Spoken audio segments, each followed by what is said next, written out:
हरे कृष्ण।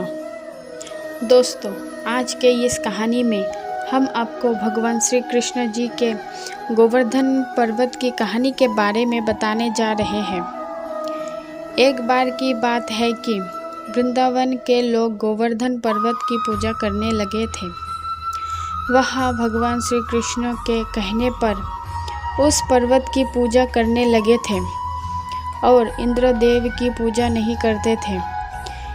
इस बात पर देवराज इंद्र ब्रजवासी पर बहुत ज़्यादा क्रोधित हो गए और क्रोधित होकर उन्होंने उन्हें दंडित करने के लिए ब्रज गांव के ऊपर घनघोर वर्षा करने के लिए बादल भेज दिए।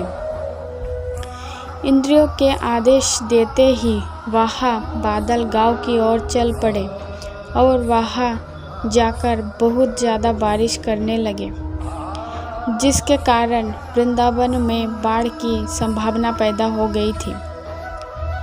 बारिश इतनी ज़्यादा होने लगी थी, यहाँ तक कि कुछ लोगों के घर भी इस बारिश में बहने लगे थे। गांव के लोग बहुत ज़्यादा डर गए थे और वहाँ सहायता लेने के लिए भगवान श्री कृष्ण के शरण में पहुँचे, परंतु भगवान श्री कृष्ण को पूरी परिस्थिति के बारे में ज्ञात हो चुका था।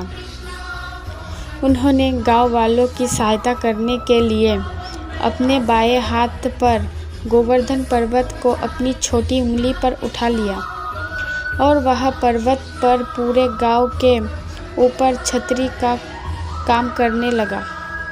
देखते ही देखते वृंदावन के सभी लोग और गाय एक एक करके उस पर्वत के नीचे आने लगे।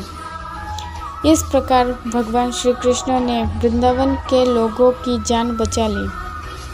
भगवान श्री कृष्ण के चमत्कार को देखकर लोग बहुत ज़्यादा हैरान हो गए थे और इस चमत्कार को देखकर बादल भी वापस लौट गए और इस तरह भगवान श्री कृष्ण ने ब्रजवासी की रक्षा की और वह लोग खुशी खुशी रहने लगे।